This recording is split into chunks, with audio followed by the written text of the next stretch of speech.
Night Talk with JOEROXX, 10 p.m. Eastern, Thursdays, is now on Ustream TV.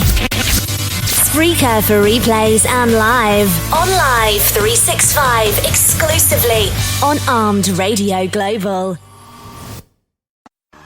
Hey everybody, welcome to the To Be Determined show with Mary Milhone on Armed Radio Global with JOEROXX. Today I'm excited to have back Joshua T Berglan, CEO. Did you call me? No, you're not starting over. No, you should apologize to me for saying my damn name wrong. Please apologize. Please say you're sorry for saying my name wrong. I'm so sorry. It's Joshua T Berglan. Thank you very much. Okay, sorry. CEO of Live Mono Worldwide and star of Josh and Holly's World. A client of his, I'm so sorry, owner of Holy Grail Hemp. They make this really cool hemp water and products all the way up to beauty lines. Beauty and wellness and everything else. That's awesome. His name's Jason Golick. And I also have with us Julie Fletcher and Jim Peterson, owners of Advantage Human Resources, located in LaGrange, Georgia. And these two employ veterans. So we all put our brains together, I guess, and we came up with why veterans should build that wall. That's what we're going to be discussing today. So you start, Mr. Berglan. That is not cool. No, okay, so I'm really disappointed that the other Mike couldn't be here because we were playing golf on Monday. And wait, who's Mike? Oh, I'm sorry. Mike Lattuca is a mentor and a business partner of mine. He calls himself a former Marine, but the truth is, once a Marine, always a Marine. Always a Marine. Yeah, and so we were playing golf and talking. We were talking about the political climate and what's going on, and are we going to build the wall? And he said, "Yeah, I got in a fight with this lady that I'd been friends with for 30 years. Here, I'll sit next to you." I got in a fight with this lady that I'd been friends with for 20 years. And on LinkedIn, of all things, because he had suggested that, look, if the wall, he wasn't saying that the wall needed to be built, but if it's going to be, let's employ veterans. Because we all talk about helping the veterans, supporting the troops, but what the hell are we doing? Are push-ups really helping? Like, what do push-ups do? The stop 22 a day? Yeah, what the heck is that doing, though? I don't know. I mean, it raises awareness, but, okay, raising awareness is great. Like, my butt hurts. I just raised awareness about that. But, why? What is that doing? That's accomplishing nothing except for going, oh, I'm sorry, your butt hurts. Please, that doesn't do anything. Yeah, it shows support, but it's not solving the problem. Yeah, let's solve a problem. And I know it's not a situation either that you can just throw money at it, but he brought up this idea, and I thought, oh, my God, it's brilliant. Have the veterans, employ the veterans to build the wall. Mm-hmm. Why? Because it'll be done efficiently, on time. It doesn't matter what the weather is, they're going to do it because they're trained to work in all environments. Correct. And they get to be around their brothers and sisters again. And if somebody that's homeless or you take somebody that has lost everything and you just go, here's some money, what is that really doing? The money allows them to go buy something and maybe eat. Yes, that's great. But have an experience. But all of those things are fleeting. All those experiences, those fleeting, that help, it's a temporary relief. But if you allow people, if you employ veterans to work with other veterans, isn't that really doing good for them? Because yes, of course, they're gonna earn money, but they get to have a sense of purpose and they get to be around their brothers and sisters. So why not employ the veterans? Yeah, that's a good So he started a petition to get Trump's attention to build the wall, or employ veterans to build the wall. And here we are, talking about it on the radio. So is that your intention, is to get people to sign this petition? The intention is to get people to sign the petition, but then also get enough signatures, but to really make enough noise about it that President Trump, it gets his attention, and he goes, hey, that's my idea. And then he gets to go to the press, to CNN, Fox, and all those other. Now I'll keep my comments to myself because they may be a sponsor one day. But you know, we'll utilize. I want to get his attention, and I don't care if Trump claims that it was his idea. Yeah. He was eating a cheeseburger on his private plane and go, "Oh, I came up with this great idea for veterans." Trump, you can steal the idea. Right. I don't really care because I stole it from a Marine, and so you can steal it from me. But the fact is this: why not? Tell me why veterans should not build that wall. I don't really care. This is not an argument about whether it should be built or not, or if the fact that it'll even work. But what is the reason why veterans should not be employed to build the wall? Why? Please give me a reason why. Well, Jim, you hire veterans. What do you think? Do you think they'd be down to go build the wall? Oh, of course they would. And again, not saying whether we should or shouldn't, even though I think we should, but not saying we should or shouldn't. And the precedent is already set for this. Back in, I think, 1944, we come up with the Veterans Preference Act. There's a lot of government jobs that give preference to veterans. So there's already an act in place that does that for federal jobs. But even down, if you go to Atlantic City and New York City, they have local ordinances where you can't become a hot dog vendor unless you're a veteran. You can't purchase the business license. That's cool. So we already have that precedence out there. And on top of it, this project is, as it's slated now, it's kind of a gray area, but it's supposed to create between 20 and 25,000 jobs. You're going to take, let's say half of those go to people already in the construction industry. So we're looking at, say, 10,000 jobs that need to be filled. And you say, well, there's a bunch of people that could use them. The problem is, in the construction field right now, because we're recovering from the housing the housing crisis, a lot of builders are finding that they're having problems with skilled labor just building housing tracts and whatever. So we're still going to need these jobs. So our choice is going to become, do we let Mexico build the wall? Do we use their labor on their side of the fence? Or do we find Americans that can take the job? One of the biggest problems that we have found is veterans transitioning back into the workforce, especially combat veterans. They need that camaraderie that we were just speaking about, being around other brothers and sisters that have served. That kind of there's that camaraderie there. So if we just slated 25% of the jobs had to go to veterans, we're talking about creating a net 5,000 new jobs, and that's just directly on the wall project. Not counting the steel industry's got to ramp back up to make rebar. Concrete plants are going to have to ramp up to make more concrete. Truck drivers are going to have to deliver materials, and all the ancillary businesses. If you go back to the part of the Keystone Pipeline that was already completed through Texas and Oklahoma, it created 5,000 new jobs and brought $5.7 billion into those two states just during the construction period. So wow. Why don't we use veterans, do the same thing? We know we're getting people that'll show up for work, show up on time, do the job under any conditions, as we already stated. We've hired people from transition centers. One story in particular, we took a guy who had zero money, living in a halfway house, brought him up to a $60,000 a year job, and he was back to getting himself fired within 6 weeks. Not saying that everybody's like that, but we know these veterans are going to have a proven track record that we can verify. So yeah, but there's so many 100% veterans. I mean, there's always somebody who could take their place. I mean, that's about how long I last in relationships is 6 weeks before honeymoon's over. Like every job I've ever had, anytime anyone's ever given me employed, hey, you're an employee here, I last 6 weeks and I go, screw this.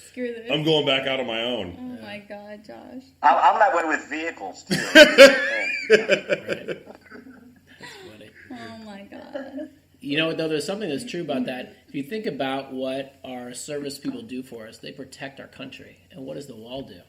It protects our country. It is very symbolic, Yeah. Absolutely. And if you really think about it, when they're coming back and they're trying to integrate back into a normal lifestyle, which is so far different, if you had a percentage of skilled labor people that need jobs that are non-veterans and veterans together, think about what the non-veteran people are going to learn from the veterans, from the sacrifices they make. Because if you've ever had a job like that, which I have, you spend a lot of time with the people you're working with, learning a lot about them. So imagine how that togetherness would change how they come back into a normal society versus also people that don't understand the sacrifice they make for us. You know, the thing too is, I know you guys keep bringing up skilled labor. It's so repetitive what they would be doing. Correct. So they don't really have to. I mean, once you learn how to do it, you just keep repeating it. Yep. You know? So that's a good thing. You put a good group together and one helps the other. Absolutely. Absolutely. Well, and when you tend to get a crew of people together, if you have somebody out there that's pushing and that is assumes somewhat of a leadership role, they're going to drag the other people along with them. You know, the low performers just like going the to fall railroad to the system, wayside. you know? Yeah, exactly. You know, so why not? I mean, they already have leadership skills. You know, and like you said, they're going to merge with some civilian contractors, and that work ethic is going to spread amongst everybody that's there. And that's exciting to me. I mean, I imagine it, and I imagine thinking about, and this is the worst analogy ever, but like if I think about like the college sports teams that I played on, to like get back with, you know, just to be around my other teammates, whether it was college football or college cheerleading, like either way, like that would be so exciting. Like, hey, we're going to do one more event together. That would be amazing. It'd be nurturing for the soul. It's like it's better than seeing. It's way better than seeing the in-laws over Christmas break.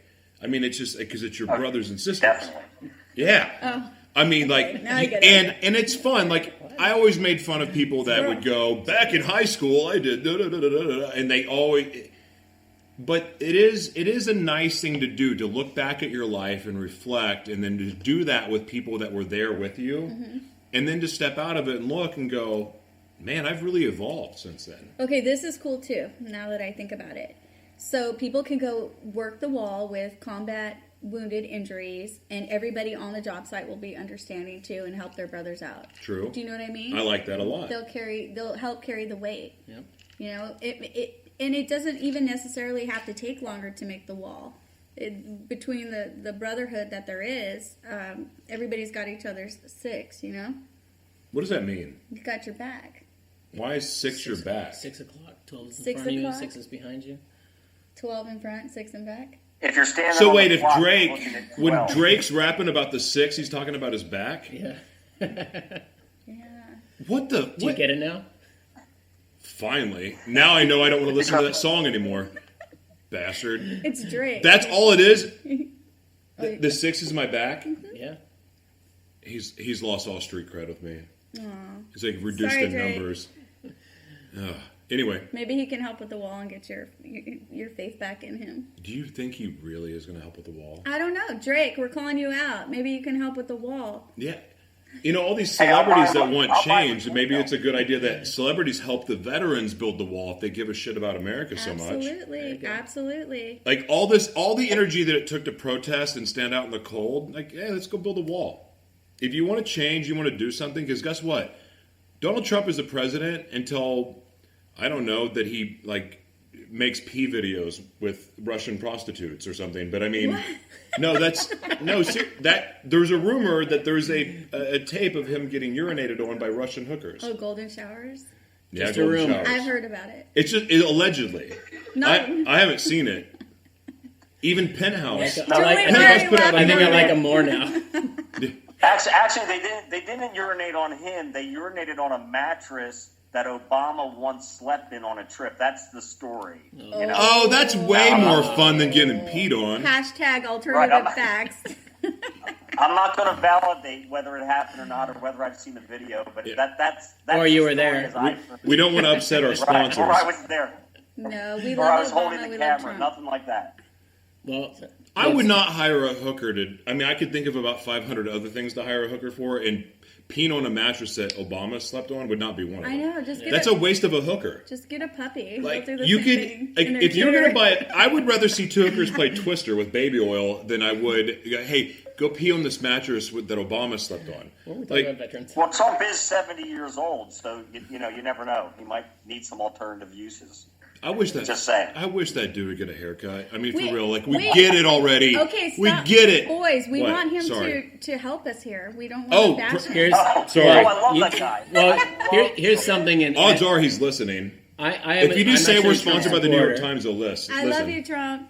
I'm actually a Trump supporter, but I am too. But here's I. whatever you So believe is in. Jim, so is Julie, so is Joshua. And here's Joshua, actually, I'm apolitical. I'm apolitical too. Are you? But here's the I'm as reality. apolitical as I am asexual. Think of it like this way. Wait, no, I mixed that up. Never mind. What? If I'm not asexual. if you get on an airplane and you got a pilot, I saw this on Facebook the other day, and I thought it was so smart. There's so many people that want him to fail as our president, but he's our president now, right? Yeah, So get over you it. have to Deal. support him. So you get on a plane. Are you hoping that the pilot's going to fail? Because that's what you're doing if you're going against who now is our president. You're hoping the pilot fails. Well, Absolutely. that means Yeah, that's you're just as screwed as everybody else. if Oh that my God, happens. that's Yeah, a great why would point. you ever root? That's a great point for people out there causing havoc and trouble and hating and deal with it. He's our president, and he goes down, you go down. Let's be Americans and work together. Absolutely. We have no Great Exactly. point. Great Hey, point, speaking of working Jason. together, we were talking about veterans building a wall, I think. Oh, sorry. Weren't we? Oh yeah. Oh, you forgot you're doing radio with me now, so we're going to go dive into all kinds of wormholes. Oh, yeah, we kind of go all Did over. you not listen to the last show I did? It kind of goes I'm trying to everywhere. give Mary a hand. I'm trying to do a favor for Mary. That's all. Okay, I so appreciate veterans it. building the wall. Yeah, veterans building the wall. Too bad we can't have callers and we could ask them what they think. I think Oh, I wish we could. You I- should do that, Mary. I will. Can we just like randomly I call love- people on Facebook Messenger and go, "Hey, you want to be on the radio?" Can you Yeah, call? get somebody this on your like- phone. I love doing This is like the call-in TV shows. show. You can like call Actually, a let's friend. see if it works. Hold on. Lifeline. You know what? I'll call Butch Lynch of Warfighter Made and Warrior Built. There you He go. actually used to work with Wounded Warriors way before all the bad stuff happened. I'm going to message a guy that would be Yeah, very passionate we about did this a lot of subject. work with Well, them, here, too. here's another thought too. So building this wall, if you've seen the terrain, is going to be an insane project to complete, no matter how you look at it. But Sure. think about it as a veteran too, as you're coming back in. And obviously, I don't know what it is to be like because I'm not a veteran, and I respect all as are. But imagine what's going to happen when you have this, you get through this process, and now you feel more acclimated to what's happening in the job world and everything else. Then it's going to open up a lot more opportunities afterward. You know? Right. But, yeah, I was going to mention that is Good. when we were talking about them working with civilians, this is a way that helps kind of de-escalate their transition Hold on. and get them used to being in an environment around other civilians and help Hold on, kind of Vic. bridge that gap where they're going from a combat veteran, you're separated from your unit, and now you're left hanging trying to find a job. And the first place you go into has, casual Friday and whatever else, and it's not structured. Everybody has feelings that you can't hurt. Right. This could be a way to bridge that gap and help ease them through that transition back to a civilian job when they're done. Okay, Jim, hold on. I have Butch Lynch live on the air. Butch. Hey, Hey, I want you to give us your thoughts on why veterans should build that wall. What do you think? Well, I think a bunch of things. I mean, I'll try to capsulate it. One, it's for America, by Americans. I mean, it's the AAA, and the fact that we're talking about our veterans giving them a chance to be relevant again. When they were overseas or when they were in duty, they were relevant. And in most cases, the guys I worked with and the ladies, when they came back, they lost that relevance. And I think this brings them back to that state of being. And I think it's utmost important. Okay, good. Get it? Yeah, I got it. You're still on the air, so yeah, I think you bring up a really great point. We talked about brotherhood, how everybody can kind of help each other, carry the weight, and kill two birds with one stone. Get the veterans back to work. Get that wall up. What are the negatives, Mr. Lynch? From your perspective, what are the? I'm sorry. What are the negatives? One of the other things that's extremely relevant is that now they would be in, they not be in the military, they would be in the private sector and understand a little bit of how that process works without having to figure it out and be embarrassed by not knowing. And then the brotherhood comes in when they're working with like-minded people, things get done. Right. Absolutely. All right. That makes sense to me. I want to know what the downside is, though, because there's got to be something. I've heard the excuses that don't make sense, but there has to be something that's bad. I searched the internet today, and the only downsides are whether we should build the wall or not. As far as employing veterans, I can't think of one downside, other than the fact that we're not pulling the average Joe off of unemployment. But if you're looking at a project this size, that's going to take, a couple of years to complete, cost this much money, we want it on time and under budget, you don't want to take chances on people. Why not use proven performers? So I can't. My job is to look for the downfall, and I can't see one myself. So I'm going to make up one. I'm going to fabricate PTSD. Right. Thank Awesome. you.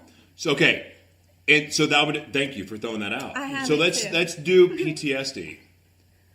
So if that is, it is traumatic. Absolutely. But let's just say that there is an episode there along the wall when it's being built.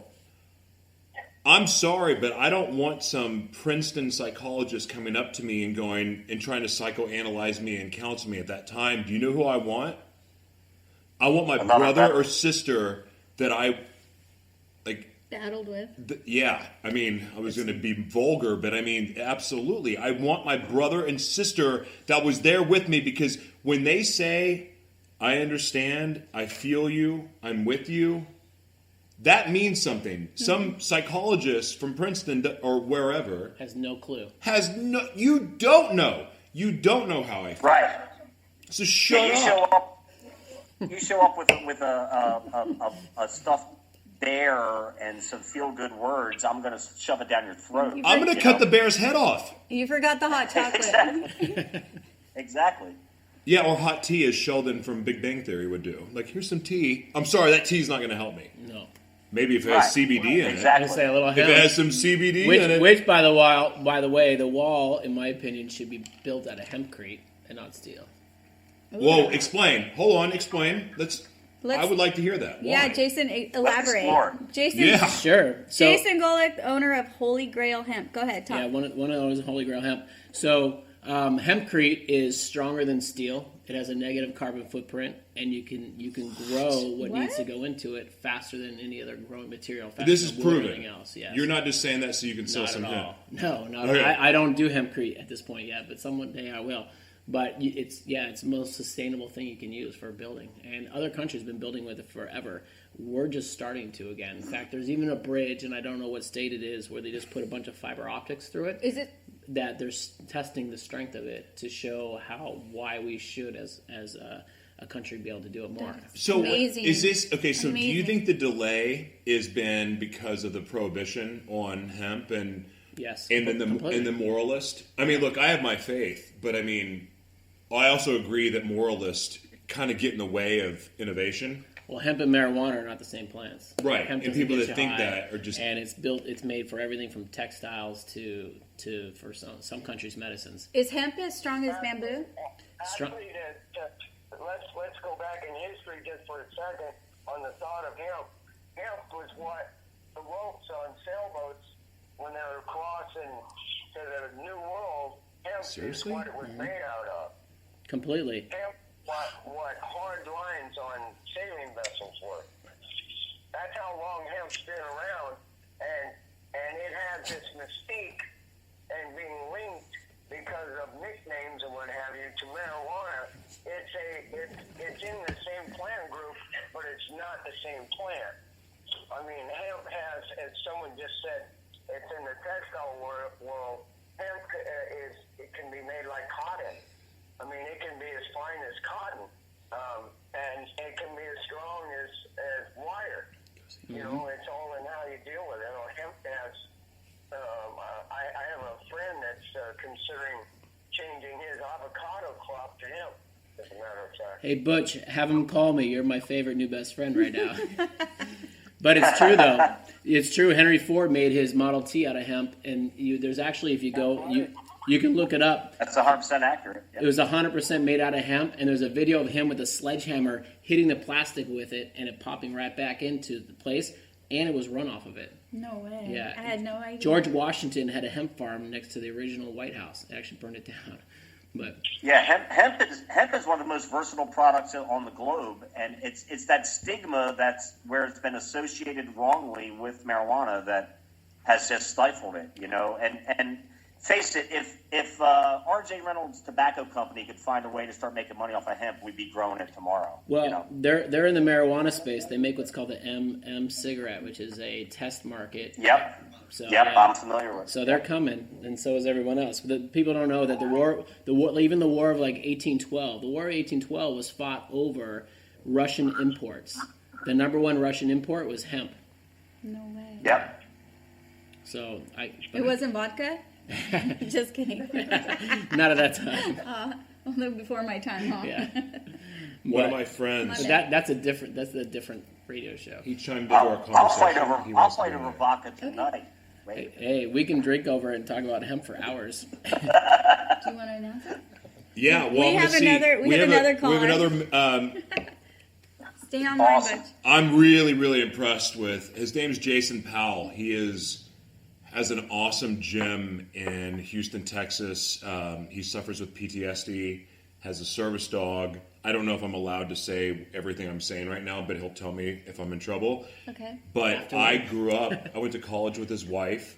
He is very authentic and honest about his trials and tribulations with PTSD. Mm-hmm. And he's just an amazing dude. Oh, he can't do it now. Dadgummit. He's with his 1-year-old. We'll have to do it another time. That's fine. He's so smart. Like, I'm afraid to talk around him because I'm afraid he'll make fun of my Oklahoma language. Oh, God. Yeah. If you're but he's a Oklahoma, genius. Shut up. Are you from the Valley? Not saying a word. Nothing. I would like, this is Butch, I would like to, if I could, give you my little take on PTSD and my experience. I don't know that it's been said, but I'm a co-founder of a nonprofit for wounded veterans. For 3 of them. One of the things we did and are still doing is address PTSD and helping these guys that care to, not all do, these guys chase their dreams and reach some reality in their life. And it was my experience as a outsider to watch the effects of PTSD and how the other veterans, we would work in concert together, and how the other veterans dealt with their partners having an episode or a PTSD moment, whatever you want to call it. It's very different. It's not how a concerned citizen standing next to seeing somebody go through that would react. I mean, they react in brotherhood, like someone said, your brothers and sisters with you, than anybody else, because when they say, hey man, go for it because we got your six, you know, we know where you're at.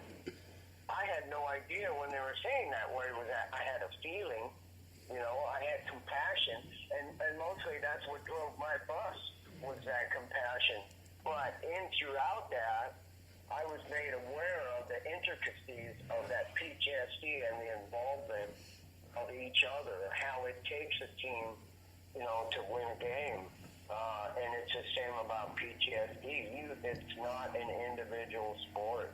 I mean, I learned a lot. I don't think in any way or claim to be an aficionado or to have the answers.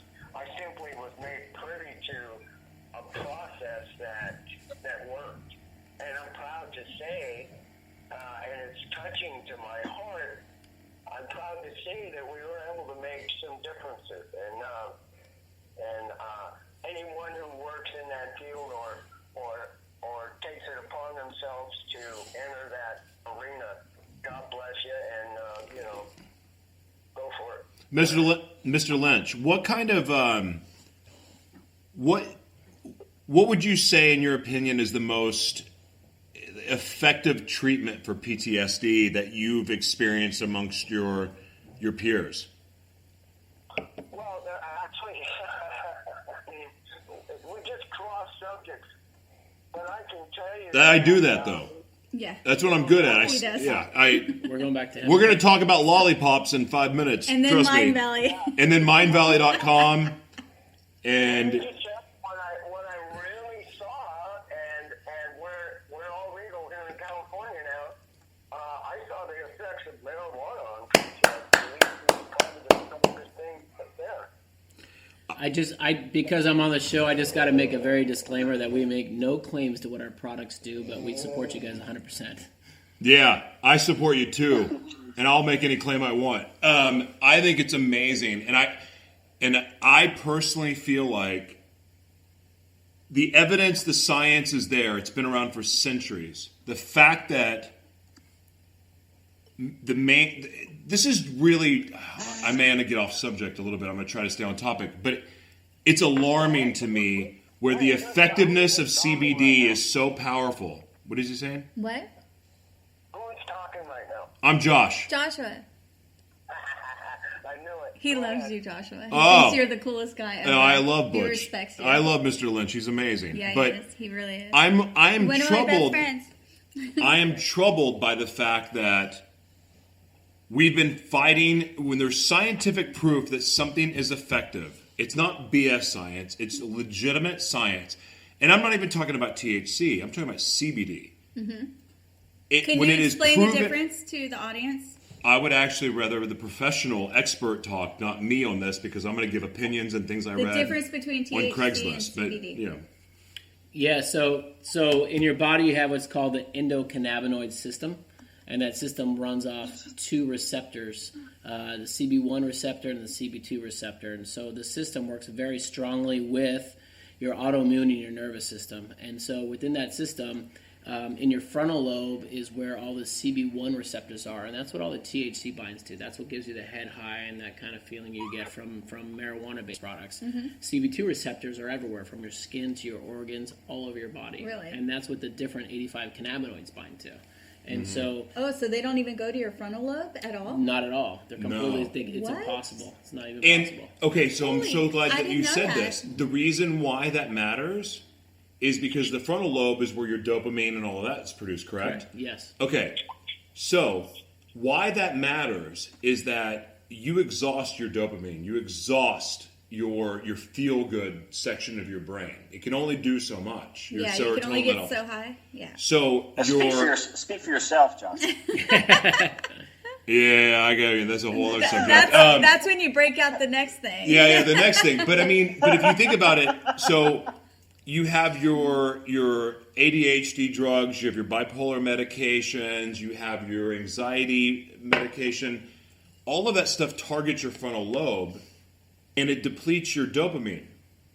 So it increases the odds of being bipolar, schizophrenic, you having episodes like violent, what is it? Not insecure, but depression episodes, things like that. So CBD, which has been proven to do the same thing as all of these effing drugs, mm-hmm. but yet you're not depleting your natural ability to produce serotonin. So why would you not do it? Oh, guess what? Because I'm not a conspiracy. I don't like Alex Jones. He's a douchebag. And I hope he's listening because you're a douche. This is the best show anyway, ever. So he's a scumbag. Anyway, that's a whole other episode. But you're not the pharmaceutical industry is raping people. We are so in bed with them, and we are at their mercy. But yet at the same time, the science is there, but the sheep can't see it. Yep. I've been off. I shared this in my last episode. I'm off. I've been off my bipolar medication for 8 months because I thought it was 10 minutes. No. You haven't seen nothing yet. But I mean, because of CBD, I've been able to balance. Yes, I have certain protection around me, but the CBD has been an amazing, amazing benefit for me because I've been able to get off ADHD medication, and I'm not a doctor, so no one out there. My disclaimer is this: I know what worked for me. I did my research. I was willing to risk it. Talk to your doctor. And guess what? Doctors are now wising up to the reality that CBD freaking works. And I'm sorry, but the ADHD medication they gave me was meth. All it did was make me want to hump chairs and anything that I saw. So, screw that. Or it made me a shell of who I am. Yeah. Antidepressants made me want to either kill myself or stay in bed for 30 days. Screw that. No, it robbed me of my identity. CBD has no effect on me that I get to keep who I am. At the same time, there's all of these other benefits, but yet for some reason, all of a sudden, I don't have bipolar episodes anymore. Now tell me how the F that is when I'm not taking this drug recommended by my doctor. I look at it this way. You know how we were talking about, giving people a homeless person, give them money and they can go out and eat or whatever. I look at drugs the same way. We tend to, as a society, we go to doctors and we ask for this feel-good prescription that treats it day to day to day, and we become dependent on that, and it creates that cycle where we're not treating the primary cause of it. Just like you said, we're dealing with the frontal lobe right now. What's happening? How am I going to do this immediately? And we're not looking at longer term effects. And it's because the pharmaceutical industry wants us roped into that, where we're just, we're going to be addicted to whatever it is for however long it is. I was prescribed 6 different medications over a 2-year period. Oof. Every 6 months, they'd send me a letter saying, oh, well, this one, we found out it's going to damage your liver. And the very next day, it's like, oh, but here's a new one to take this. And none of them ended up working, long term. So I think we're talking about a natural remedy. Yeah, that you don't have side effects to. Right. Well, here's the reality is right. With the endocannabinoid system that's in our body, what people don't realize is cannabinoids are as important to you as iron is for your blood. If you don't have iron in your system and you cut yourself shaving, you're dead. That's how important it is. I know how important iron is. Are you? Yeah, so if you don't have the proper nutrients, and I actually do think there is a place for science and big pharma, because I'm a physiology background and science background, and I do have a brother. Absolutely. And I have a brother that's a big pharma scientist, and so this is always I would have never thought. It's a fun discussion for us. But here's the reality of it. No, I'm not being mean. I'm not saying you're not smart, but you're just you got that pretty boy look too. All right. That's why. Well, thank you. Pretty boys. Well, thank you. Hey, thank you. No, but I just give compliments where they're due. That's all. Thank you. So, but here's the reality. You don't even know. Almost What just about made me Zoe? blush. Compliment Zoe real quick. That's kind of hard. She's an English bulldog. She's fucking amazing. She is amazing. Sorry, Mom. See, I just got a compliment from Zoe. Zoe just gave me Zoe just fell for me. I wish you could have seen that on video, what just happened, but School zone. Are you okay, The Zoe? dog was high-fiving and she fell off the couch. It happens. But she's a big Oh my Yeah. God! she's a big English bulldog and she's laying on the arm of the couch. That just That's doesn't awesome. the math doesn't work. Don't be embarrassed, Zoe. It's okay. She's We've all so done it. We've embarrassed. all fallen off the couch high-fiving. It's okay. Always. Always. So this is how I see the reality of the future of how CBD and even THC should be handled is you should have it it should be classified as a supplement so that you can have it in your daily diet. It should be in the foods we eat like it used to be. It should be in a lot of things we used to have, and textiles is a whole other part of it. But on the medical side of it, if you look at the research and you look at what happens to people with Parkinson's, epilepsy, and cancer, and all this other stuff, which again, we make no claims to what our products do, but if you look at that, there's a place for it because there's 85 different cannabinoids, and they're starting to learn which cannabinoids affect the different receptors all over your body. So there has to be the ability to do that properly in the United States. Okay. And it's not really there yet because of scheduling and everything else that's stopping it. So who hasn't approved it yet? The Food and Drug, the FDA? The FDA, because they will not declassify even THC to where it should be. CBD is considered part of that to a lot of people, depending on where it comes from. Outside the U.S., inside the U.S., what plant it comes from, it's a very gray area, very confusing to people. So if they could declassicify that, imagine the difference it could make. And Trump, we need that declassified. yes, please, Trump. Stat. Hey, Everybody wins. just to break in for a minute, Trump just yesterday met with the pharmaceutical companies, and he's giving a directive to the FDA to streamline the approval of new drugs. No way. It used to take 10 years to get a new pill on the market. So the only people Trump that could do it is kicking butt. And $800 million. were these huge pharmaceutical companies. And you take a local hemp grower, he doesn't have the money to sit there for 10 years and wait for approval, you know? No. So Trump just yesterday it was putting together an order to allow the Food and Drug Administration to fast track new treatments and new drugs. I'm not going to lie. I'm so proud of Trump. He just went in there and kicked butt. He's off. I was he's off to a supporting good him start. 6 months before he ran. I met Trump. I did business with him back in the 80s. And there's a lot of things on a personal level that, we went out a couple times. I wouldn't call him my best friend type of guy. Mm-hmm. But from a business standpoint, I've seen him take over failed government projects, turn them around on time, under budget, and they're operating profitably. The guy knows how to negotiate a deal and run a business, and that's what our country needs right now. And he loves Right. and he loves our country. Not that this is like a political love Trump thing, but Yeah. he does. He loves our country, and he understands business, and he understands entrepreneurship, and he understands the reality is there was a Listen to time us. when almost most of all the economics in the United States came from small business, not big business. And I'm not against big business, as long as things are done properly and everything's done correctly. But small business and the ability for anybody in this country to have what we call the American dream is what he stands for. So. Right. I'm very if you listen to interested us to see right what now- happens with Russia in this oil pipeline. There's some interesting new information that's coming out about some other deals, and I'm not on either side. As long as we never see Apolitical. Putin and Trump Playing golf? shirtless on horseback together, we're good.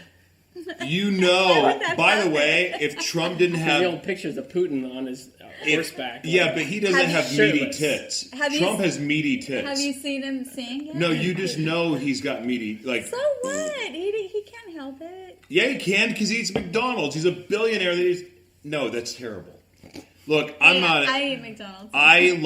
Here's the thing. I think Trump, his genius will be when he learns to change his wording for what he's saying, because the way that he delivers things scares the S out of people. And the fact is, what he's actually saying is very practical. He just needs to change his delivery. Because I was just you getting ready to say that. Josh, listen to you and me, all of us here on the show talking. Trump is speaking the same way that we do when we're sitting around our friends. Yes. What we're not used to is we're used to politicians giving us this double talk, this song and dance, and then behind scenes they're doing whatever the hell they want. Trump is just tweeting it in real time and telling us what the hell he thinks. I'd rather have somebody Trump is one of us. In my face.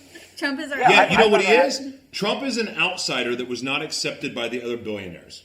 Yep. Trump is he's the equivalent of a noodling redneck, American flag, Confederate flag wearing T-shirt, beer drinking, even though he doesn't drink beer. I mean, he is the redneck billionaire that just doesn't give an F. I mean, he really is. He's a different guy. He was never accepted amongst celebrities, amongst other rich people, because he did it his own way. Mm-hmm. He made his own rules. And I think he needs to soften his delivery. If he wants to bring the country together, he needs to change his delivery. That said, what he's doing is factually correct. And I have no fight in this. I'm a citizen of the world. I mean, the way I view things, like, I love living in America, and I love everything that America brings us. And my brother is a veteran. I'm just so grateful for the sacrifice that they made for me to be able to do what I do. But at the same time, I'm not one of those flag-waving people that go, it's America or bust. Because no, I want to go to Afghanistan and the butt cracks of the world. And I want to go into the worst areas. I want to go to anywhere in Indonesia, anywhere in South America. I want to go all over the world and do business and help people and spread the word of doing good for others. So I don't want to be isolated in America of it's America or bust. Right. No, but just like in a relationship, you have a girl, maybe two guys, two girls, or a guy and a girl that get together for a relationship. If one person is an empty bucket, if one person does not have their shit together, if one person doesn't have their shit together, and the other person does, then eventually one thing is going to break. So if you don't have your house in order, how in the hell do you expect to really be able to help anyone else? It's relationships, and it's also freaking countries. That's so true. When I was in college, I had a mentor. It was still one of my mentors, Dr. Jack, and we had a nonprofit together and a few other things we were doing. And I was killing myself, like 20-hour days. I put everything, every energy, every penny, everything I had into it. And one day he just looked at me when I was in the middle of kind of like a nervous breakdown, and he just said, "Look, you need to go take care of yourself first, because what you can really do once you take care of your house and yourself is way bigger than what you're doing right now." Absolutely. And it was a life-changing choice for me that day because of what he said to me. Absolutely. And it's been correct ever since, because what I've been able to do since then has been way bigger. You know, for my whole life, and I shared this on the last radio show that we did together, Mary, like, my work has always been my refuge, because professionally I was always on point. Always. Even when my personal life was a wreck, where I was trying to kill myself in my personal life, but when work called, immediately I'm on point. I'm the man. I'm making stuff happen. Get it done. But the lie that I was telling myself was that I could keep this up. But because my house, quote unquote, was not in order. And guess what? Eventually it caught up, and then it destroyed my professional life. When I finally go, wait a second, I've got to have home base, like, on point. I have to be doing the right thing in all aspects of my life. Yep. And guess what? Now things are much, much easier because I have a solid foundation. And your foundation is always home. Your foundation is not work. Correct. Because work other people have control of. Your home base, yeah, your personal life, look, there's outside factors. Wait, what's so funny is we're trying to get veterans work here. I know. Well, and I think if this is what the whole show is based on, I don't even right. This is the most amazing show I think I've ever been any part of. So thank you guys. If you look at that, though. Wait, would you say? I'm sorry. Repeat that, please. We're talking about. I said, if you're looking at it from that point of view, though, that's what we're talking about. Completely. If you want a veteran to come back from combat, you want to be a functional member of society and get his house in order. And I talk to veterans all the time. I also own a tactical training school. I deal with veterans all the time. I get those 3 a.m. phone calls. You know, the 22 until 9 means something to me. And when these guys, they want to get back to that where their home life is normal, but as a man, and go ahead, the feminists can go ahead and call me and beat me up. My phone number is on my Facebook page. If you're a man, you want to have productive employment, be a productive member of society, and then you feel good about getting your house in Or order. a woman. But no, wait a second. Hold on. Wait. No. It's not the wait same. a minute. No, it's not. Here's the thing. I want to say this. Hold on. I believe with all my heart that women run businesses better than men. First of all, I think a woman CEO. So maybe we should get women veterans build that wall. Woo! Just kidding. Or tell them how to. But yeah. or critique the shit out of them. You're not doing it right. You're not doing it right. No. You don't. No. Feng shui it over there. But it's not when a woman comes out of the womb, she is being nurtured to be a housewife. I got a flu shot there yesterday. I didn't even. What are you talking about? I didn't even touch you. Oh. Anyway, when a woman, like right as the woman, before they're a gleam in their daddy's eye. See, that's why I can't. A woman is nurtured to be not necessarily who she really is. She's given the set of rules, which means bullshit rules, but she's given a set of rules that say, hey, you're going to be a housewife. You need to marry somebody that's successful. You need to have a family by 21. You need to. That is what society has said about women. That's brainwash. I think that's total brainwash. But that's why I adapt. My mom still to does that belt. today. Sorry, Mom. And guess what? She does. And Tries to marry me off every week. Nothing will hold back society more than those BS those bullshit rules. Because you know what? My father, when they got divorced, my father told my mom, "You'll be nothing without me. Nothing." Do you know how many times Do you know I've what heard that? my mom Do you know did? how many times I've heard that? Seriously. Well, look at you now. Because you're, I know, right? Because but society has been trained that women have their role, and that's bullshit. It's not how it works. Yeah. My father told my mom, "You'll be nothing without me." My mom has proceeded to be the top realtor in Oklahoma for 20 plus years in a row. Give her a shout out. What's your mama's name? RhondaBratton.com. If you want to buy, bam. If you want to buy a really beautiful home in Oklahoma, call my mom. Seriously. Hey, no, seriously, right now, Joshua. Well, hold on. What part of Oklahoma is she in? Oklahoma City, North Oklahoma City. Because we're moving Advantage HR. We're moving our headquarters to Oklahoma next week.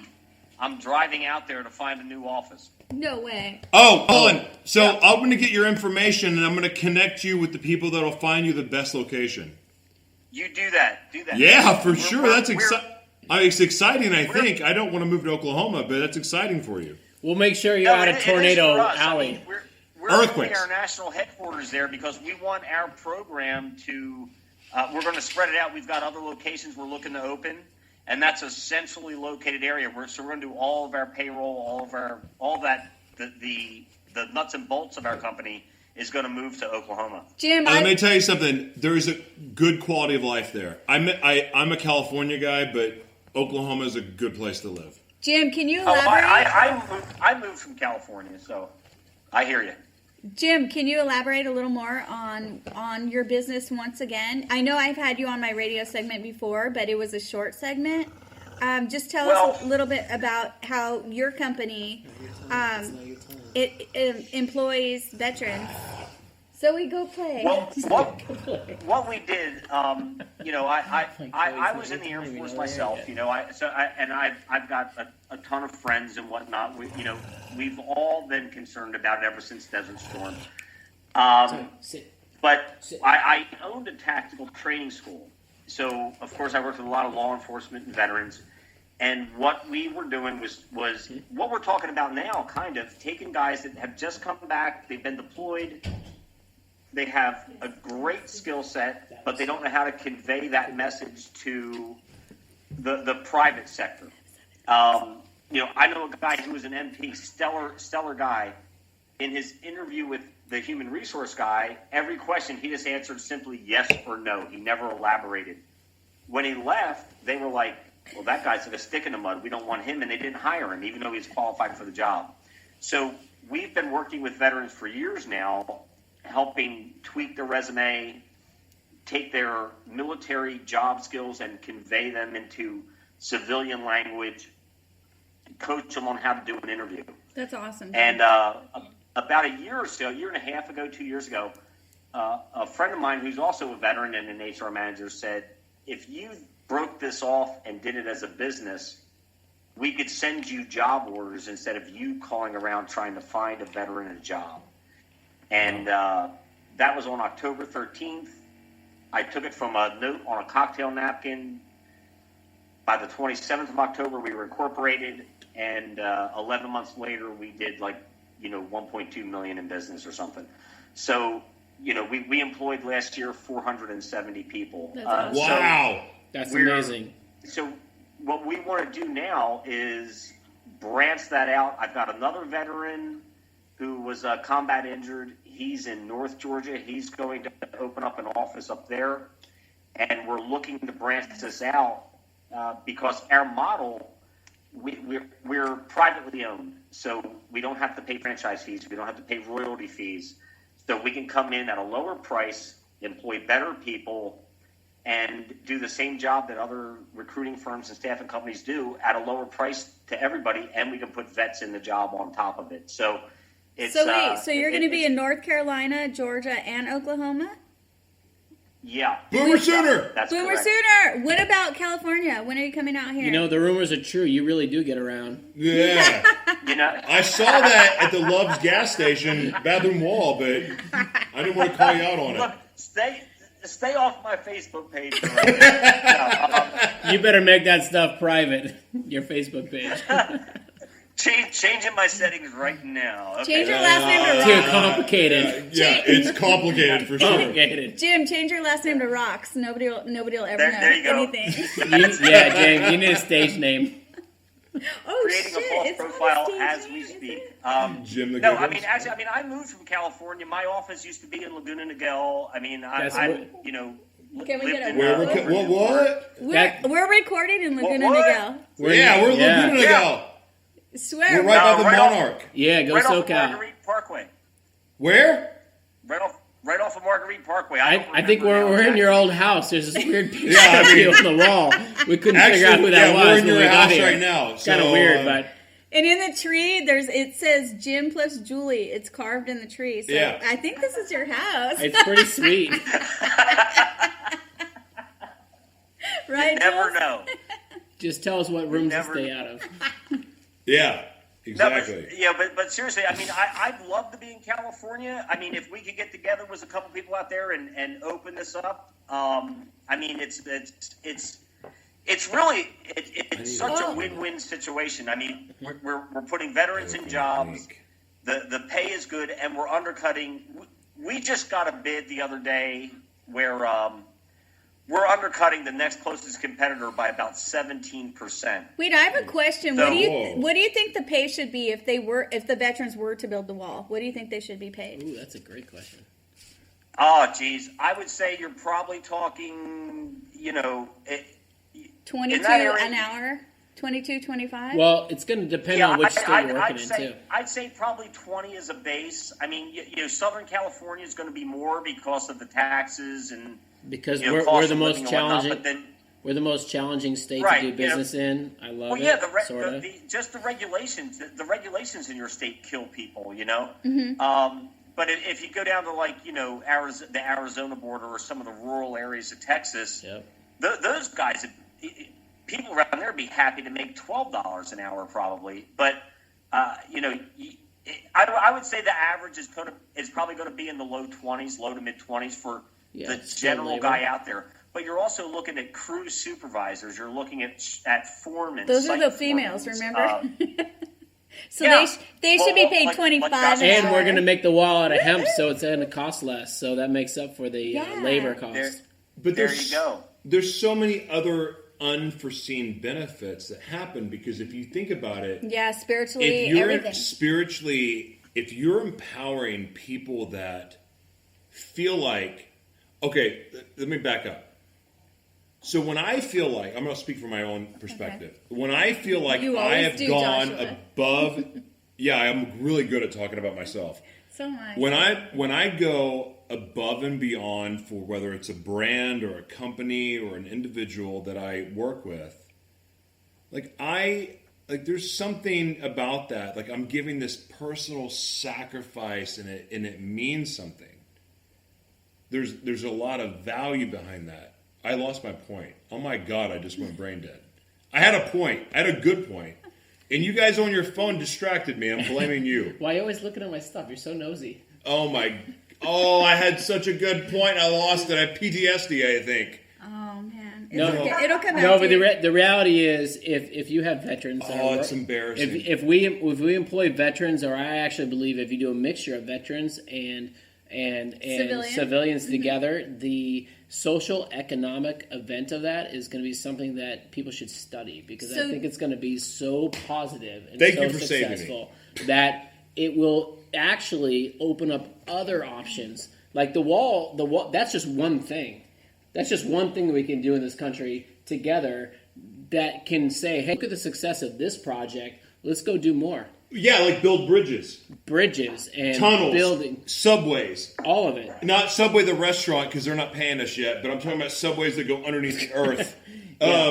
Yeah. Right? You're right. Where that can go from there is just the beginning. And yes, they're the guys that protect our country, that can teach people why they protect our country, why they're doing it, building a wall to protect our country. But on top of that, where you can take that inside our country is such a higher level. But the morale boost that it would give, like, let's just say the wall is an epic failure.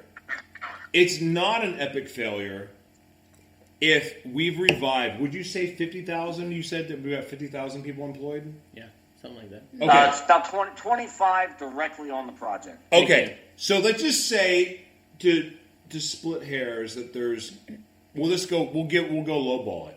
They're going to employ 10,000 veterans out of that group. The morale of 10,000 veterans that will go, at least half of that group will go, oh my gosh, we had this amazing opportunity to do this project. So, and they're going to talk about it, and they're going to probably talk to other veterans. That's going to spread goodwill. Right. That's going to set a positive momentum. Yep. Obviously, there's no measures for this, but I mean, it's going to set a positive action because you're taking some people that have sacrificed so much. They're like, I know my point now. If you sacrifice something, it is human nature to go, what about me? Like, eventually you have to say, what about me? But if you're giving the solution for what about me, like, I've sacrificed this, now I've got your back. That is empowering when you know people have your back after you've given something. You're going to work your 6. When people have got your 6, you know that you've got something and you're going to put even more energy into it. And on top of that, then you're going to go out and talk to other people about it. Yeah. And you're going to spread the good word. And that sets a chain reaction. Yeah. That can be so empowering. I can tell you as a business owner that as we grow and expand, we are so open to veterans being part of what we're doing. One big reason is the work ethic and value that you're taught in that setting. And I can't duplicate that. Right. I was thankful that I was taught work ethic as a kid. What do you mean? Millennials they don't have work ethic? No, wait. I'm going to defend not a millennials. millennial, although I know a lot of them. Not all of them do, none of them don't. But I'm saying we could teach Did a lot I just open up a can You of know worms? what, though? We could teach millennials. I want to defend millennials, although. I want to defend them. I just love because you date them, millennials. too. No. Hey, I have kids that are millennials. Just kidding. Different conversation. Boys. I prefer silver foxes because they're the only ones that can put up with me. But that's a whole other story. No, I think millennials are absolutely misinterpreted. Yes, there's an immediate gratification. Yes, they want it now. But if you empower a millennial, they're going to find a way to do it easier. Like my philosophy, the way I view business. They're lazy. But what if you put them with a Marine? But with technology, That's what I it can be. mean. What if you put them with a Marine? Did they learn values? Or someone from Army or Navy Yep. or any of our forces? If you take that work ethic and that core that they're taught, and you put that together partner them? in a normal, like, let's take this way past the That's wall. great. Let's take it way past the wall. We That just could change take the world. We take it to like working at Starbucks. Yeah. Building Right? a bridge. Yeah. You work at Starbucks and you put a millennial next to someone that has that kind of value and work ethic, whether they like it or not, they're going to have to step up or they're out. Absolutely. Well, plus their energy, even though they don't know they're learning, they'll learn something. They'll see something from, you know what I mean? They'll Yeah. take something away from Work it. Here's the thing. ethic is Let me taught, give you a not bit, just let me in give your you a bit blood. of insight. I'll give you a bit of insight on millennials. You're both correct, or all of us are correct on this. Yes, they will find the quickest way to get something done, a more maybe insightful way. Technology. Or use technology to get something done. But if they don't push as hard, like say as an older group or a veteran would, like we were just saying. So if I have $2,000 in bills due for a month, a lot of millennials, I'm not going to stereotype and broad paint all of them, with a broad brush. But if I walk outside and I saw an envelope with $2,000 in cash and my bills are paid for the month, a lot of millennials will say, hey, my bills are paid. I can go sit back down and play Call of Duty or something. Strippers and blow, baby. Strippers and blow. Strippers and blow. Exactly. No, Yeah. millennials don't do strippers and blow, do they? No, there's nothing wrong. I'm No, not okay, judging no. anything. I mean, So they're I just go, I can't do it. No, you're right. You're right. I can't do it, but you guys can have No. fun. I don't think that's their forte. I think it's the raves More and water. Yeah, ecstasy. no, it's no. What it Lipstick comes parties? down to, it just comes down to work ethic and what you're Yeah. taught. I mean, it's Yeah. a different world we Well, live that's in the where thing. things are That's the easier, thing. and easier is not let's give bad. let's pair them up and give them the work ethic of somebody from the armed forces and the brains and the God, that's advantage a of the genius technology. idea. So That's so genius. So let's take that a little bit further, because think about it. A large percentage of our military force, actually the majority of our military force that are active, are all young. They're all millennials. Oh yeah. They go into a situation where they meet their guy in boot camp and they're like, what the hell is this? And they can't complain to their mother. They can't complain to their school. They can't say, oh, give me a therapy dog to make me feel better. That shit ain't happening anymore. So they have to learn work ethic. And when they get done and they come out of there. Let me tell you, when I was in basic training, we got 4 phone calls a month. Okay, right now, the millennials are going through basic, and they still have their damn cell phone. They're taking selfies in the barracks. Hey, nothing wrong with that. You know what? I do that when I flex in the mirror all the time. Let me don't have tell to be you, a millennial. I have a great friend that I did try to get on the call, but he said, out of respect for our commander in chief, I don't believe I should be on this radio show. And he's and I Want appreciate. to drop his name? No, Just I will kidding. not drop his name No, I'm because kidding. I love and respect him so much. But he has been a drill sergeant. He's been all of those different things. I'm taking a selfie. Hold on. Sorry. I took a millennial selfie. You reminded me I haven't taken a selfie in a while. Sorry, I had to take a selfie. But All right, you but guys let me can tell you tag me. something. When he was Make told sure you tag me. he was told one day that he could not cuss, swear, say all these different things. He couldn't use the word kill. He couldn't use, and he's like, how do I prepare them for what they're about to go through Right. when I can't talk to them the way they're That's cute. like, you can't even explain what they can go through. So there is a dynamic within the military that Yep. has digressed probably, and I don't know because I haven't been there, in a negative way, because they should be able to do that. They should be able to absolutely. prepare them. That's the truth. They're That's about the to go truth. through the worst potential thing in their whole life. They're going to walk out there with a machine gun and look at. kidding. Sometimes they're looking at some little kid that wants to kill them, and they get a choice. Right. I shoot Well, that I- fucker in the I- head. You, If a little kid's pointing a sounds- gun at me, I'm going to shoot him in the head. I'm sounds sorry. great, but I don't even like to kill birds. I don't think I'd really kill a little that kid. But sounds I'm just great saying. on TV. But Now we had there was a woman that going through with me that I was required to lift enough weight to carry her out of the building. Did she have But fake she'd only be boobs? able to carry about 70% of me out of the building. So what's fair about that? You know, I don't see that. And it's the same thing. If we can't speak honestly within our own group, how are veterans going to deal with that? So coming back to the private workforce, like we're talking about dealing with this, you take somebody out of the Marine Corps and you drop them into an office in San Diego, and they can't, if the word kill comes out, they're in the human resource office getting reamed out, you know? We've got to find a way to bridge that gap where people aren't just butthurt over anything. They need to be with their brothers and sisters. People need to stop worrying about people need to stop worrying about being offended. Like, professionally offended. Professionally or offended is a living. Wait, what's professional? I don't know. Professionally or personally. The reality is we live in the best country in the world. That's what we live in. People are making a living. We have the right. They're making a living out of being offended. Yeah, you're right. We have the right to say and do and believe everything we want to do, and I respect all of that. And so if you say to me, you know what, you're kind of an asshole, and you know what I need to say to you is thank you, that's your opinion. I can't get mad about that. That's your opinion. If I got to go complain about that to somebody else and say, you got to change a rule for that, no. But if I'm your boss and I'm saying, you need to go do this, and you're going, that offends me, I don't want to do it, well, go get another job. I'm going to fire you. Go get another job. Firing you tomorrow. And guess what? In California, I can't fire you because then I'm going to deal with you're going to sue me for it. So, well, I'll find a way. So the reality is, I think if you put people meaning whether it's a older veteran or a millennial that has gone through real training or a level of training to give them, and not all millennials have bad work ethic, but to give you that, if you put that together, all we can do as a country is get better. Definitely. No, I agree. It can only improve things. I mentor at some different shelters to kids that are just graduating high school.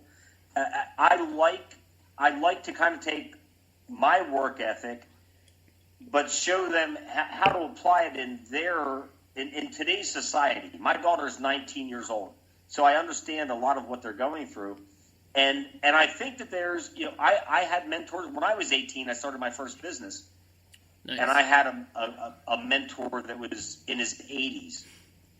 So I think we need to learn where we've come from, how do we take that history and apply it to today, and then move forward in a better fashion. So I'm not knocking millennials at all. If anything, I'm knocking their parents for not maybe teaching them how to adult correctly. You have to expose the flaws and the problems and the weaknesses and the failures, because the real gift is looking at problems and going, okay, that didn't work, but this is what will. And millennials have just been given stuff. They haven't been handed problems. The way the world's greatest contributions happen are through the most vile, the most crazy, scary, the roughest times in the world, the biggest problems in the world, always produce the most beautiful things. Because you don't grow until you find a resolution to a problem. And that is everything. I mean, it doesn't matter if it's parenting, it doesn't matter if it's business, if it's sex, like you're not hitting the sweet spot, so try something else. I thought you were talking about how my daughter was conceived when you said out of chaos comes something beautiful. I thought you were talking about my daughter for a minute. Yeah, no. I was just like, hey, Josh, you're so right, because you just screwed up my train of thought, but you're so right, though. You, think about it. In every good relationship in life, you don't know the true person until you go through bad stuff. Yeah. And guess what? In the military, you go through the worst stuff. And you want to find someone who's got your six, your back, anyone. I hate that! However you want to say it, you don't know until that. But in life and as a country and everything else, doesn't matter what it is. Until shit gets bad, you don't know who someone's really about. Yeah. And when you're babied and you get a participation trophy, even though you freaking lost, you don't know who really has your back, because you need to lose to know who has your back. You need to win to know who has your back. Yeah. Absolutely. You need to have the worst things, hopefully not too bad of things happen in your life, but the worst things, when they happen, that's how you know who's really got your back, and that's how you learn from. Yeah. And That's true. And if Amen. And in my Amen. company and my business is that we build our culture of the people we work with. Those are the people that we hire. And Nice. and I can see that whether it's building the wall or anywhere else that this could go, or whatever else people want to do to support our veterans. Mm-hmm. Those are the people that have gone through the things that if you haven't been there, there's no way we can fathom watching your friend's head get blown off, or his arm lost, or his leg cut, and you carry him for 12 miles, and people are shooting at you. Like, I mean, how can you can't do that in here? Ask a millennial. I've got a guy. He started working for me when he was a freshman in high school. When he graduated high school, about a year later, he went in the Marine Corps. He was driving in a vehicle that hit an IED. He was out through the roof as a gunner. Everybody else in the vehicle either died, or they were either killed in action, or they sustained permanent injuries. And he didn't, because of where he was in proximity to the explosion. Yeah. And what he dealt with when he came back, there isn't a civilian out there that's going to understand the pain he went through. No. And that's something he just has to deal with. When he came back, the girl he was with, they broke up, things happened. I brought him into my house. He lived with me for 6 months, and gradually he got back, and over time became normalized, I would say. But the treatment he got from the VA, it was like, oh, here, take some medication, sit in this group therapy session. It was all bullshit. There's not enough support What he for needed, it. what he needed was That's terrible. to be treated like a normal human again, not judged through the lens of what he went through. Mm-hmm. But when that situation would occur to him in the middle of the night or whatever, he needed somebody there that understood. And that's what we've got to get to, is easing them back into society as a normalized human being, not judging them through the specter of what they've been through. Can we talk about refugees real quick? Sure, man. Go ahead. Go for it. So Hey, I've and never. real quick, Mary, we should start a show. Josh and I should do like a drunken disorderly show. I'm not even drunk, but I just sound it. I sound disorderly all the time. That's just kind of how I roll. I'm not yet, but I can imagine you and I drunk would be a really good Oh my segment. God, that would be scary. Actually, Now I'll be looking for hookers and blow. So it's not a good. It's not a good. It's Well, not a good you- combination No, of me. but I bet there'd be a lot of You've met listeners. the right guy. Yeah. You've met the right guy. I've got a temp service. What? I said, you've met the right guy. I have a temp agency. I like to Tune put- in to H&B. Yeah. Cookies and blow. I'm Oh my God. not going there. with J&J, Jim and Josh. Maybe my old school days. Jim and but, Josh's world. I'm not going there. Oh my God. Uh-oh, Holly, you're out. Anyways, sorry to interrupt. Go I ahead. lost my train of thought. I don't know what I was going to say now. We were trying. Okay. What were we talking about? We were trying to get Trump to be on our side and give No, the then- best of all. No, we're not talking about Trump You were anymore. refugees. Refugees. You were talking Oh, We're talking about refugees. refugees, which So- has nothing to do with the wall. Yeah, no, but actually it does have a lot to do with the wall. Okay. except keeping them out. Yeah. Yeah, I keep. Okay, so one question. Who created the refugees? Their parents. We did. Then why are we not taking care of them? We Because- created the refugees. We bombed the Wait. fuck out of their country. Why? Tell me We why. didn't bomb it out of every country. We didn't dropped take all of 20 it. bombs. We dropped 20 bombs. Every 20 minutes we dropped a bomb last year. And we So, created yeah. refugees and we don't want to take care of them? That's kind of No, but shitty. here's the thing. I'm 100% for taking care of the refugees. I don't care about that. What I care about is Yes. who do we bring in our country. Now, you've got a twofold problem. Yes, over right there. now we have Over there. refugees that we created, I'm sorry. but we She's have got a shot a right there. systemic problem so sorry. of creating refugees to begin with. we've been fucking with ROXX since 1950 something, you know. So we've got to stop meddling. All right, this last election, everybody's bitching. Oh, the Russians hacked our emails and screwed with our election. We have, as a government, we have been screwing with elections for over half a century. You think? Thank God someone said it.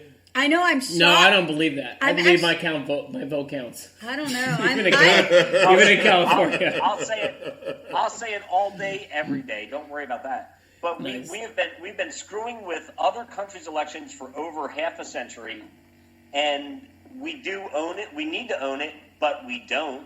That's the problem. And yes, we do create. We have created these refugees, but at the same time, I don't want my daughter paying the price for that, malfeasance. Let's say. But hold on. So we're taking what we need to do is what's that? We're taking sort of a millennial stance on this. We did bunch not of fucking hippies. Sorry, we didn't. Hemp guy. We didn't create this. Terrorists did. People that started going after other countries. People that started attacking other countries. People that said ISIS. All these guys. We created ISIS, though. They created it. Those are the people that created the situation we're in. We just went after it, and maybe not all in the right way, but we went after it. Bill Clinton was doing blow with Osama bin Laden 1 week, and then the next week he's America's most wanted. Yeah, but you're talking about something that this is going to take this to a whole nother place. Ooh, let's go dive. But let's do it. Let's dive deep. Oh, I'm there. I'm already. This is a religious war. Jim's already there. Jim's already got his scuba gear Any on. way you skin it, this is a religious war and a business. I see it, Jim. I see it. It is a business, but it's a religious war first, and then it's a business for every single country involved globally. It's a religious war and a business, and you can never finish that or stop that. It will never change. Because why? Okay. Ever. Why? Because it's a business. The war on terror is an endless war that is not meant to be won. No one wants it to win. In the governments. All the governments. No. Well, Yeah, that's you're right. big No, business. you're right. I'm not saying no. Big I'm business saying, that pays. Think pays about the this. bills. But it dates back to the Bible, right? It I does. mean, it's biblical. all Yes. it's all Thank you. biblical. It's meant to happen. It's all biblical. Duh. That's why worrying Doesn't about mean you this don't is fight. stupid. You cannot control what's happening. So sitting around going, "Oh, I'm so sorry, this is not gonna work." Yeah. Doing that is Wait, can Like you say that? again? No, I can't repeat that. It is not. It's not. Wasting energy worrying about this is dumb. All we have to do, if we just focus on just like enjoying life and loving each other, being grateful for the things that we have. No, I'm not it's gonna making be out. Fine. Fudge. Hey, you know what? Let me tell you my personal But I got a hook in philosophy. that, Will. My philosophy is leave everyone better than you found them. Amen, That's brother. what I Yes. Wait, can you repeat that? That's We were right. talking about something else. said he Millennials, wants listen up. tacos. Millennials, listen up. Leave everyone and everything better than you found them. Oh, yeah, That's absolutely. that's what I live by. I don't care if you're the homeless guy on the street that asking for $1, or if you're the current love of my life. Did you say the 35? Leave. Current. Current 35th love of your life? current love of your life, Jim? God. Well, You should stay off Match.com. subject Yeah, to it's just. change. Subject to change. Your results may vary. New But, subject. No, honestly, that's what I look at everything. I mean, if I see litter on the street, I'll pick it up if I'm near a trash can. I do that too.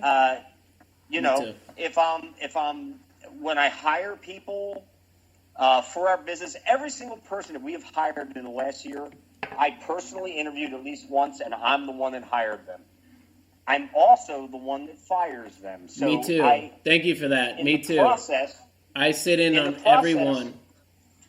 If I fire someone, I'll tell them why, and I'll give them advice on how to do better the next time. That's awesome. So you have to do that. We have to mentor each other and take care of each other, and that's where I'm at. And not just with veterans, with everybody I meet. So that's where we have to be. And unfortunately, we're letting the media and the political parties and whoever else put us into pigeonholes and divide us into factions and get us warring against each other, because if we all finally got together, unified in the common good, we would just knock them out of the loop altogether, and we wouldn't have these. There's nothing stronger. Yep. Right. I thank you and appreciate for that, because I'm the same way.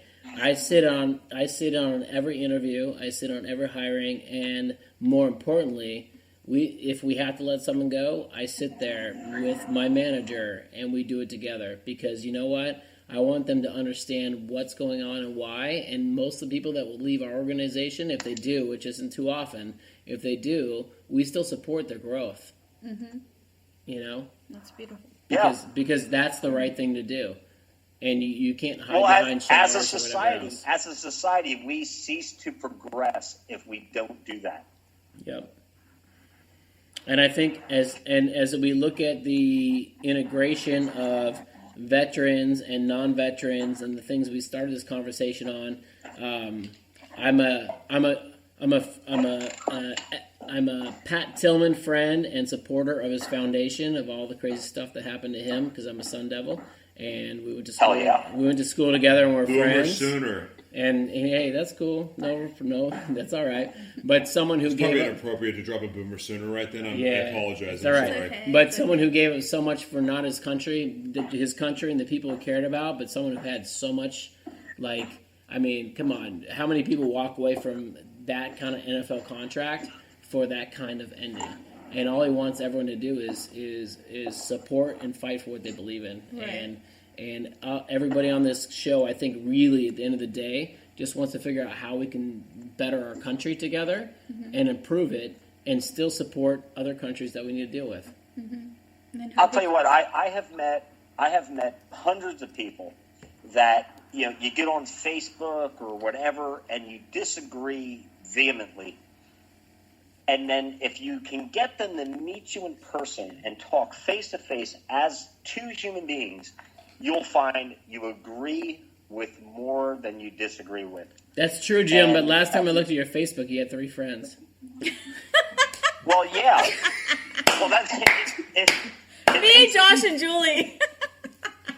Oh, wait, I just friended Jim. So funny. I just friended you, so I want to be number 4. Now you can have 4. You can have 4. I'm just kidding, Hey, Jim. I'll call my mom Jim, if I'm you just want. kidding. I'll ask her, she'll add you. I think you're an amazing human being, and I want to know how we can do more stuff together for sure after this. Well, two of those friends are my pseudo profiles, so it really doesn't Oh, count. shit. You do that too? Wait, so your Damn it. kids Oh, don't hell have yeah. you as friends? That's messed up, man. That's so funny. My daughter that was finally awesome. accepted me on Facebook, so I'm feeling pretty good about myself right now. Aw. I had to convince my dog with treats. I had to give him bacon to get him to accept my friend request. Your dog? Your dog has a I baby. said my daughter, but So now we know my who your other dog. friends are. No, my dog actually has a Facebook page, yes. Oh, Jim, you have too much time. How do you do that? You own a gun range and an employment agency. How the hell do you have time to make a Facebook page he's for a your dog? delegator.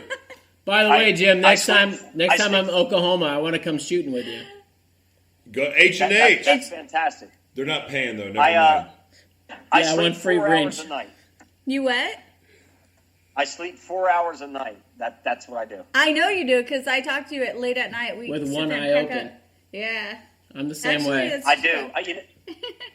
I really do. He's my friend. I sleep literally like you said. One eye open. I sleep very little, and then like once every 4 to 6 weeks, I'll crash for an entire Saturday, 14 hours There or you something like go. that, and recharge. Seriously? It's like, you know what? I'm like a Yeah. I'm like a 6-hour guy. My girlfri's like, I need I 8 don't hours. know, 1 minute, She's become man. a 6-hour person. She's like, but I think you really are only like 4. I'm like, well, yeah, that's my average. But a good night's sleep for me is 6. Wait, what are we talking about again? Building that wall. My millennial, Veteran- Veteran Veteran- building my that millennial wall. girlfriend. Mary, That's what Mary, she who's said. your producer? Your producer? Joe, my ex-producer, Joe Savino. Just kidding, Joe. I love you. Okay. Because I'm wondering. I used to edit videos, and I can't imagine how much of this is going to end up on the scrap. Oh, All of it. All of it. We don't. No. All of it. All of it. You don't all of it. understand. He's so cool. He doesn't edit my shit. He just puts it all up. He puts it all out there. This, in my opinion, this should be completely. This is quality radio, folks. Yeah, this is real. We Hey, keep it real. Will you listen to that American Express? What, $50 million? This is quality radio. Where's your business based at? I know where Mary's at. Where are you two based at? You first. Go ahead. Where were we sitting? Laguna Niguel. Josh is yes. I in your old house. Did you forget? I'm a citizen of the world. I'm registered out of Laguna Niguel, California. His first taping was at Mario Lopez's house. I'm assuming in LA. Yeah, LA. Okay. My office is in Temecula, California. I live in San Diego, but my office In T-Mac, okay. Yeah, you want some good wine? T-Mac. T-Mac. T-Mac. You want some good wine? Did you say T-Bag or T-Mac? I said Dwayne. I said good wine first. I need some good wine and a T-Bag. I'm not a cheap afterwards. date. Okay. I am definitely not a cheap date. My mom is gonna kill me. You guys have no idea. I know I'm old, My but My she's mom still too. gonna freak out. She lives in Temecula Hills. She's gonna go crazy. Right Okay, all right. We definitely need to open a satellite office out there because I think I should come out and we should do this in person next time. Hey Jim, We need a studio for real. Yeah, my office is your guys' office in Temecula. And anytime you guys need my house, it's yours. Any of you guys. Beautiful. Awesome. Yeah. Not my house though. Just not his house. We're running out of couch space. You don't want his house. We barely fit 3 on this couch. We can't fit anymore. Hey, it used to be yours. And I'm little. Yeah, you used to live here. So no, but anytime you guys want to come to the Holy Grail headquarters in Temecula, come. My house is your house. Just give me notice so I can You hide can anything. smoke some holy water. When I was out there in July, Temecula is where I actually usually end up going anyway. So. All right, it's the hottest place on earth in July, but good. No, yeah. So It's Jim, Sweat Lodge is what Jim it is. and Yeah. Julie, you don't have anything to say today, honey? I'm here laughing at you guys. I'm good. I'm listening. I know. Oh, by the way, I'm here laughing at us too. I'm almost finished with my drink. So Almost? then you'll be ready We to talk. finished a bottle of tequila. It's gone. Oh, we did not. No, it's gone. We Look. would never do that on air. Look. Never. No. It's gone. He's joking. You luscious drink the whole thing. We're still on our first. Well, you guys started. We started at 6 o'clock, so I was already an hour in the happy hour when you called me. Then you guys been feeding Zoe the Cheers. dog some tequila. So anyway, so mean, okay, right. we've accomplished what? What have we accomplished? This is what we accomplished. Well, I think we all agree that if you take veterans and you take other skilled labor and put them together, we would have an amazing combination. Amen. Actually, amen. That's the solution. Okay. That's Bravo. and then the addition to that is this. After that, imagine the integration we can do from work ethic to diving back into normal society and what you have to deal with and the respect you can create between both different, I'll say diversities because everything in the U.S. is we're all diversities even though we're not. But that's what, in my opinion, that's what we create. And we build it all out of hemp. Okay. I love the hemp I like idea. that. So what if there was a special, because sometimes you have to like bait the horse to get them to go drink the water, right? Right. So what if companies were given an incentive for They hiring are. veterans? They are. They are? There is an incentive. Then why are we doing it? Explain it to me because Because- I'm a company that doesn't understand the incentives of why I should hire a veteran other than the fact that they kick Okay. ass. All right. I'll get with you outside of here because it's too much to cover on this. Okay. But there is a program that will pay you to either hire people or take your current people and train them for a better position. And there's a government subsidy, which I hate spending taxpayers' money because taxation is theft. No one pays taxes anyway. Jim, I'd But- rather put the tax money back into the people that work for me than put it someplace else. I would So- rather do that. So let's say you're paying somebody. What's your average wage for your company? What would you It say? depends on your skill level, but it goes from Like if you start in my call center, you're making $12 to $15 an hour plus a really nice commission range. That's sweatshop labor. So let's say you're paying someone $15 an hour. You take them off the unemployment roll, or you take an unemployed veteran, you put them in there. If I could give you that person at where you're only paying $7.50 an hour, would you do that? All day. Every day. Okay. Yes, please. All right. Then tomorrow, you and I are going to talk about opening a As I tell my girlfriend, yes, please. And I'm going to put some people in your office next time you need help at $7.50 an hour. Okay. Done. There is a program. There's a program that does it. Here's the problem, and this is where I hope Trump really succeeds. We have so many laws on the books and so many policies on the books that do the things that we want to do, but the government sucks at marketing, and we don't tell people these things are available. Julie and I left probably $100,000 on the table this year because there's a program that we weren't aware of that had we taken advantage of it at the beginning of last year, we would have had an extra $100,000 to spend on the growth of our company. And because we missed the deadline, we didn't even know the program was out there. So we're in the process of hiring someone to keep track of these government programs where we can hire veterans and make it not only good for the veteran, but profitable for everybody involved. And you can do that all day, every day. Well, and I think Jim, I think that's amazing. And I think there's got to be a combination of both, because we need to support our veterans 100%, but we also have to support just our normal workforce too. So we got to figure out a really smart solution to both. You get the millennial you team them up with the veterans so that they both teach each other something. But You're I right. also so think we pay them minimal wage to the millennial, and Yes. we teach them. Yeah, I think it's fantastic. I saw someone post, well, what about the homeless population? Like, why not? Then you why not train take the care of third them? person, right? But to me, like, you always have to look at the most simple solution. Like, what's the one thing that's going to make a difference? And if you put your energy into veterans and focus on empowering them, I think there'll be a trickle down effect that's positive. And I'm not saying that it's going to solve the homeless issue. I'm not. Well, no, because majority of But homeless. wait a minute, how many veterans are homeless right now? Well, you focus on. Oh, it's insane. Yeah, the amount is insane. That's Right. a subject So- you got to so weed. You got to weed out because So we can kill two birds with one stone. Right. yeah, to a point. But what you got to understand about homeless, which I do a lot of stuff to support, is that the majority of homeless are part of a failed system of healthcare because they have majority of homeless people. There's homeless because they lost work and they've had really bad things happen in life.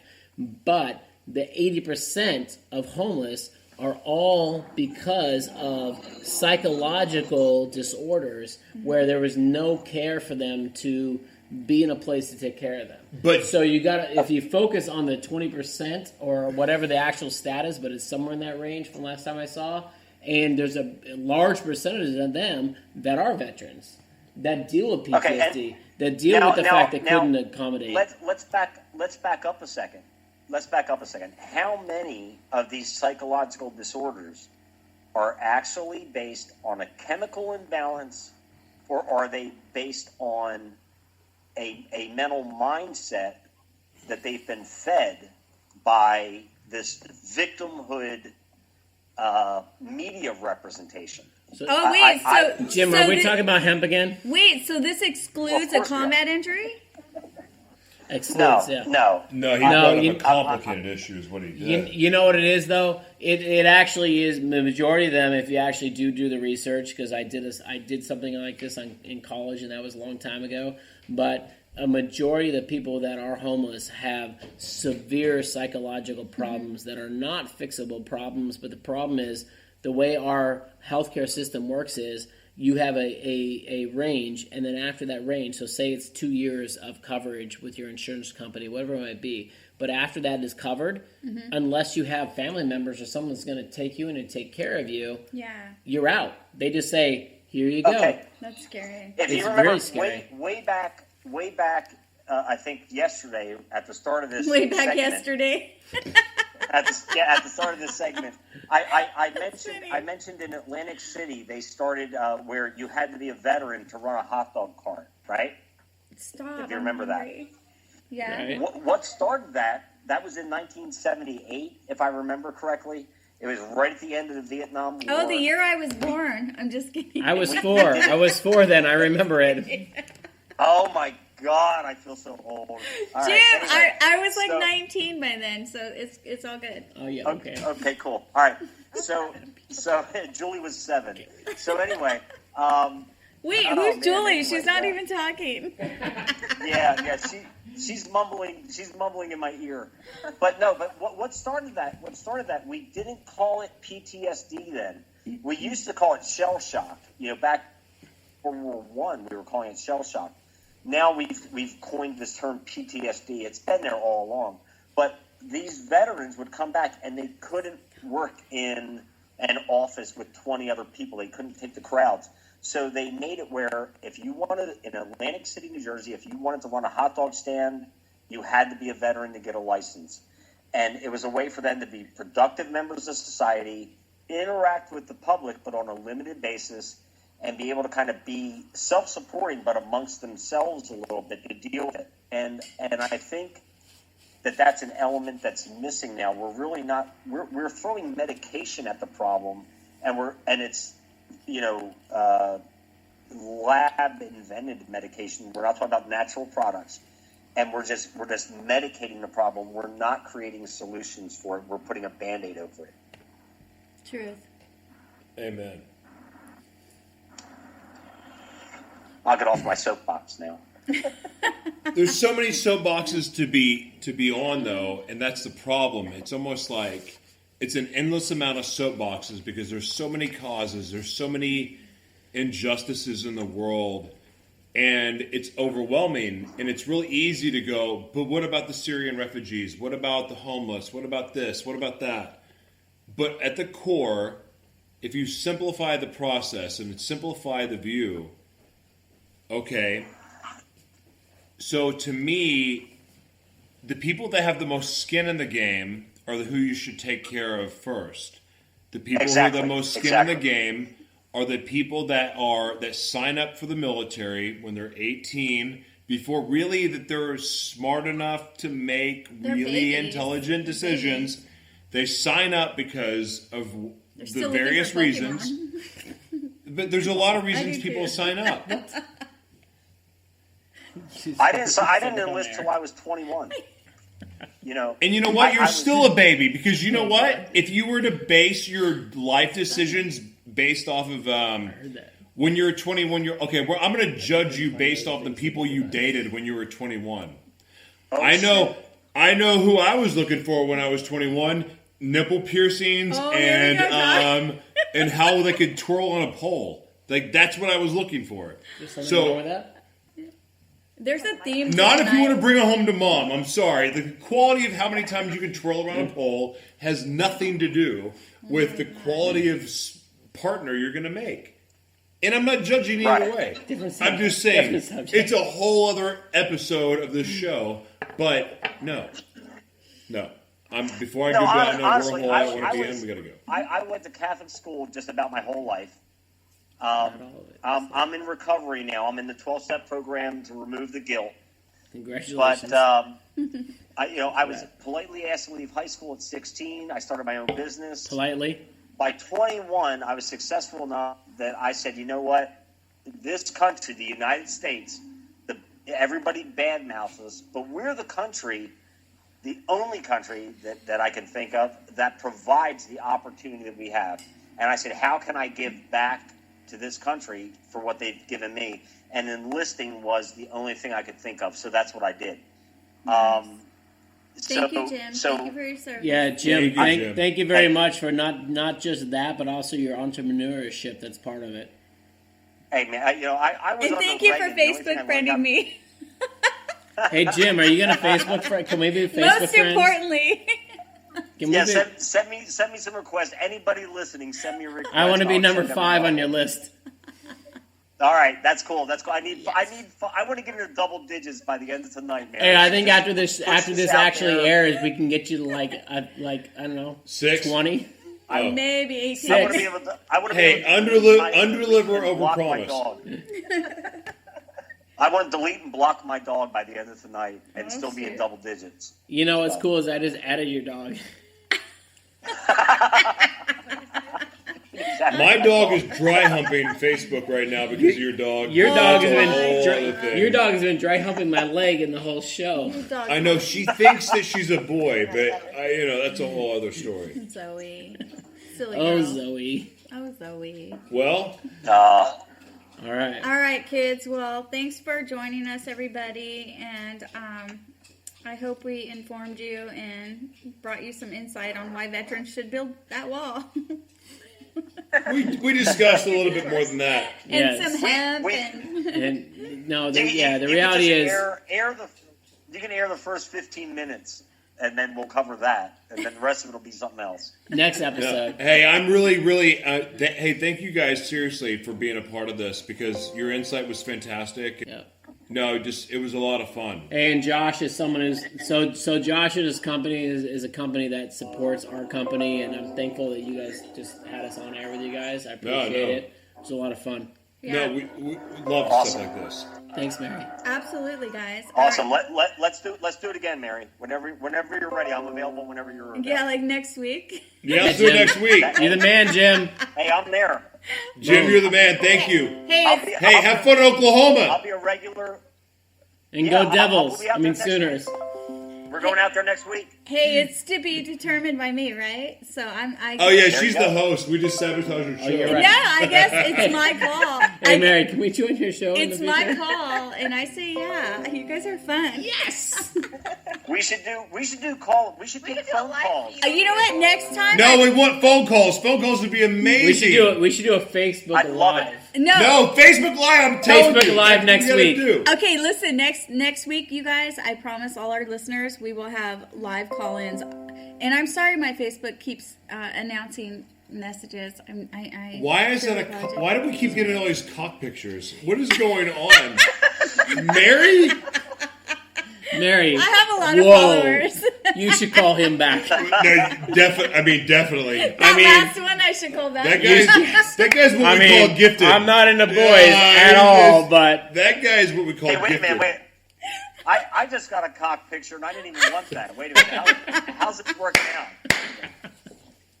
Oh my God, you guys stop it. I don't really get those. Yeah, but the millennials. Tina Van Hootie, that was actually yours. And whoa, that wasn't really. Hey, this show's not sponsored by Grindr, is it? What is going on? God, are you serious, you guys? Be nice. No, they're joking. Julie, stop. Now you finally say something. Julie, welcome to the show. Welcome to the show, Julie. Hi, Jules.